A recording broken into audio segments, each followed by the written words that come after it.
वाहतुकीत शिस्त आणण्यासाठी विशेष मोहीम राबवली जाईल अशी अपेक्षा नागरिकांमधून व्यक्त होत आहे. कराडमधील प्रमुख चौक, बाजारपेठा आणि सिग्नल परिसरात अनेक वाहन चालकांकडून वाहतूक नियमांचे सर्रास उल्लंघन होत असल्याचे चित्र दिसते.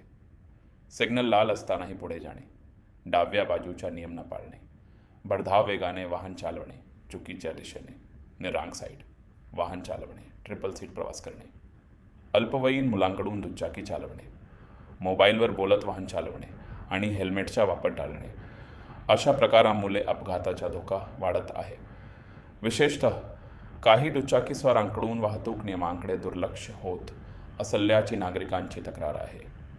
मात्र सर्व दुचाकीस्वार नव्हे तर नियमभंग करणाऱ्यांवरच कठोर कारवाई व्हावी अशी मागणी होत आहे. नियम पाळणाऱ्या वाहन चालकांना कोणताही त्रास न देता कायदा मोडणाऱ्यांवर दंडात्मक कारवाई करण्यात यावी असे मत नागरिकांनी व्यक्त केले. शहरातील नो पार्किंग क्षेत्रात उभी राहणारी वाहने, रस्त्यांवरील अतिक्रमणे, चौकांमध्ये बेशिस्त पार्किंग, प्रवासी वाहतूक वाहनांची मनमानी थांबे आणि वाढती वाहतूक कोंडी यामुळे ज्येष्ठ नागरिक, महिला, दिव्यांग, शालेय विद्यार्थी आणि लहान मुलांना रस्त्यावरून सुरक्षितपणे चालणेही कठीण झाले आहे.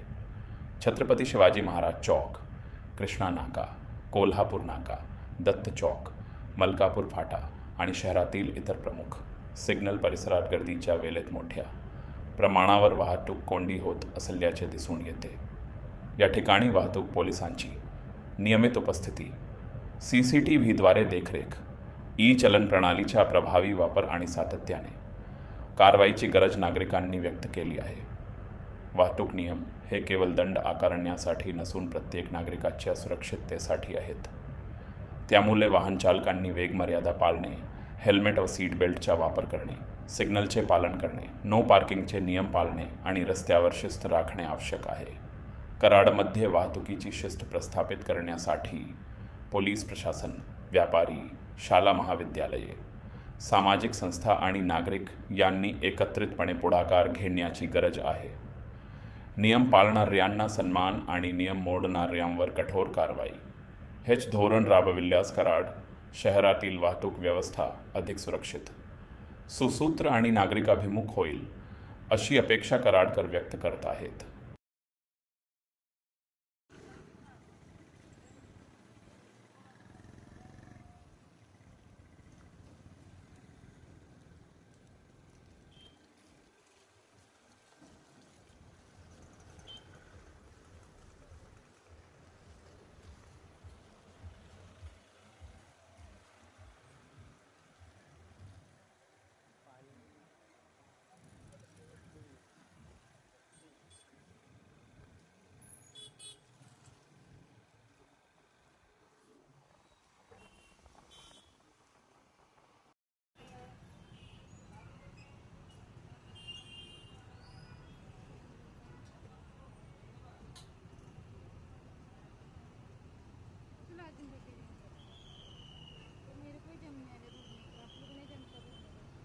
आज मजबूर गाड़ी भी देंगे।